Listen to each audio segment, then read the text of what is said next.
Hello, YouTube. Welcome back to the Invest Doc channel. I'm Dr. Kenyon Meadows, and this is your online source for buy and hold stock investing, options trading, real estate, and more.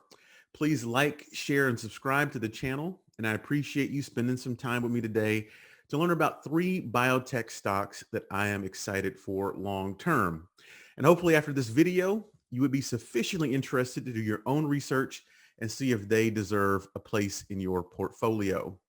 As a reminder, I am not a licensed financial professional, so nothing on the channel here should be taken as investing, tax, legal, or business advice, but rather education. With that being said, before we get into the specifics of these three companies, I think it's important to give you all a framework and how they fit into my overall investing strategy that's represented by this pyramid here. At the base or foundation of my stock investing strategy is a long-term buy and hold approach with low-cost mutual funds or ETFs that hold large S&P type companies with proven business models, profitability, and with names that we all know like Microsoft, Amazon, Google, Apple, etc. That makes up about 75% of my overall stock allocation because number one, it's low cost, it's low maintenance, and it has a proven track record for wealth accumulation over the multi-decade time frame horizon that I plan to be in these stocks.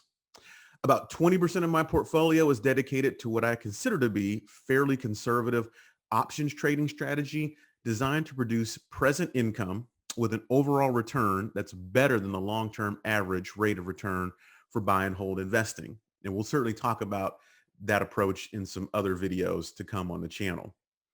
And then this last 5% of my allocation is what I would consider to be in much more highly speculative stocks that have the potential for significant outperformance of the broader market, but also carry substantially more risk because either they're newer companies without proven products or business models. And that's certainly where these particular biotech stocks that we're going to be talking about today fit into it. So again, recognizing that higher risk, I purposely limit my overall exposure to a relatively small percent of my portfolio. Like I said, about 5% or so. And that works out well for me. And I recognize everybody's risk tolerance is different. So with that being said, let's get into some details here. So someone who's been very helpful to me along my investment journey is a woman named Kathy Wood. She's a fund manager at ARK Invest. And what they are a family of ETFs or exchange traded funds that are dedicated to investing in what she calls innovative disruption. She made waves a number of years ago when she was on a lot of the mainstream financial shows like MSNBC. And at that time, Tesla was trading at less than $200. And she made a very bold prediction that Tesla would eventually be worth thousands of dollars.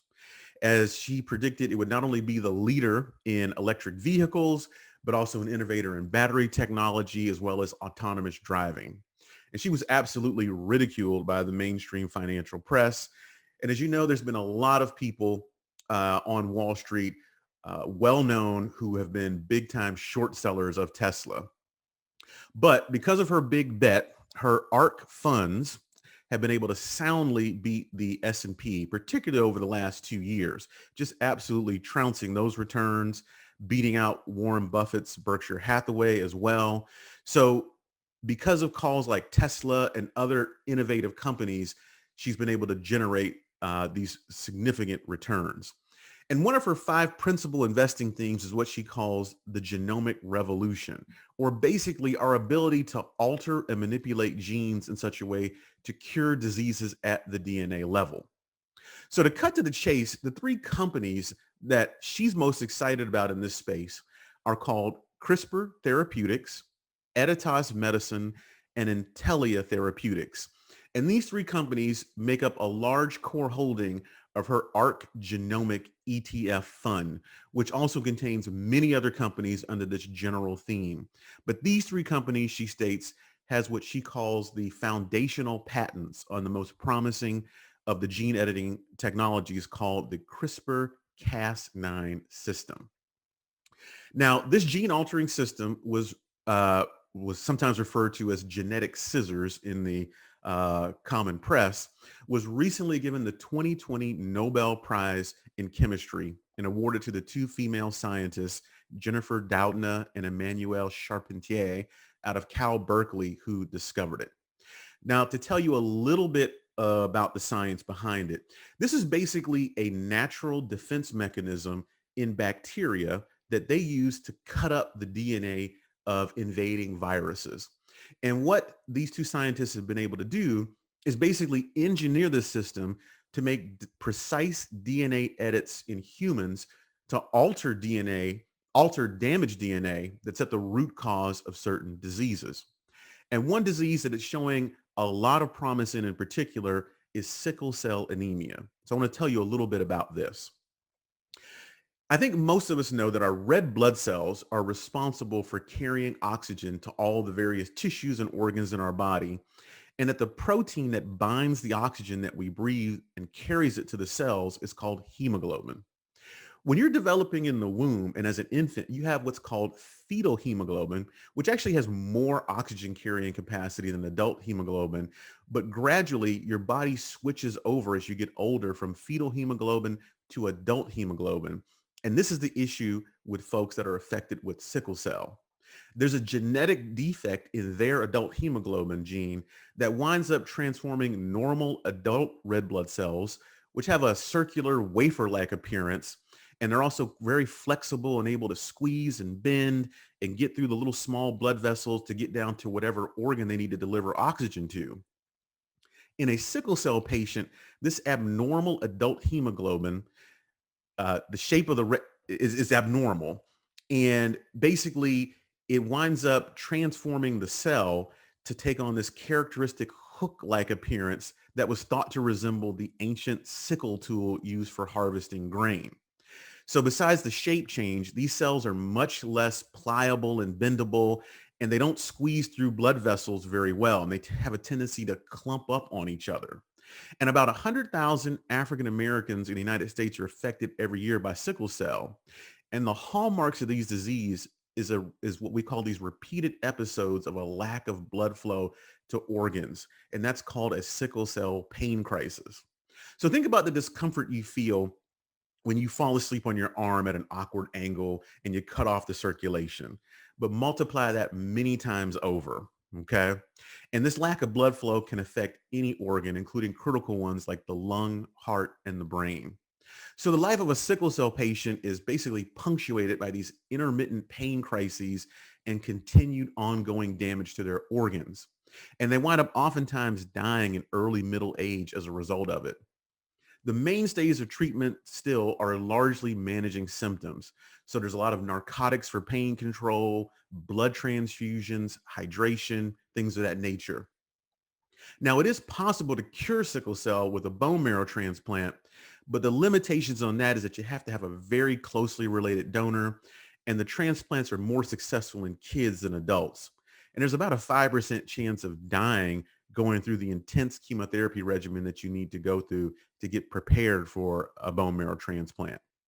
So this new revolutionary approach that's offered by the gene editing capabilities of CRISPR-Cas9 is that in a limited number of patients, scientists have been able to essentially turn back on that fetal hemoglobin gene in sickle cell patients, which is not defective. And they've been able to see large increases in circulating fetal hemoglobin in these patients. And and so whereas in a typical adult, there's like a negligible amount of fetal hemoglobin, in some of these patients that have been treated with this Cas9 editing system, as much as 40% of their hemoglobin is now fetal. And because it works normally, they've been able to demonstrate patients going on for a year or more without any pain crises or the need for transfusions. Okay. Now, while these studies are small, and we're talking on the order of 10, 15 patients, it was deemed significant enough to warrant publication in arguably the most prestigious medical journal we have, the New England Journal of Medicine. And between that and the recent Nobel Prize, these stocks have started to get a little bit into the popular investing consciousness, and we've seen some acceleration in their share prices, particularly over the last year, with all of them being up over 100%. So suffice it to say, I'm excited about these stocks in particular and gene editing going forward. Now, there's much larger clinical trials that are in the way to confirm the results here, and they're even looking at a number of other genetic diseases such as cystic fibrosis and even some rare cases of blindness for which there's a genetic component. And I think if these drugs start to show promise, I don't think it's unreasonable to think that their valuations could go up significantly in the future. But that's not to say that they're not without substantial risk. Okay. And I would say one of the principal risks is that of execution, meaning that as we start to do these larger clinical trials with much bigger groups of patients, we may see that the effects are not nearly as effective or durable, or perhaps there's some really bad unanticipated side effects that you see with longer use. So that's one thing. We're in these by the very nature of the of this business. There's always the risk that a competitor could come up with a more compelling, safer, cheaper alternative genetic gene altering mechanism that's better than the CRISPR-Cas9 system and come to market quicker. And there may even be regulatory risk at this level because this level of genetic manipulation opens up a true Pandora's box in terms of our ability to not only cure disease, which I think everybody could get behind, but it certainly also opens up the possibilities of genetic enhancements, crossbreeding of species, and all sorts of things that from an ethical standpoint, we have yet to work out.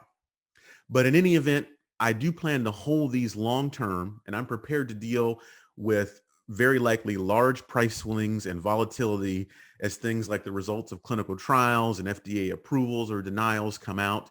And in the short period of time that I have held them, I have seen swings of 15% up or down in a day.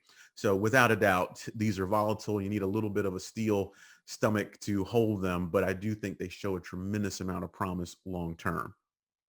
So again, as I stated from the beginning, this is not investment advice, but I am telling you what I'm doing. And my true aim of this video is to spark your curiosity so you can go learn about this technology and these companies and make your own investment decision. I appreciate you spending the time to listen to me. And again, please like, share, and subscribe to the channel, and we'll see you next time. Thanks.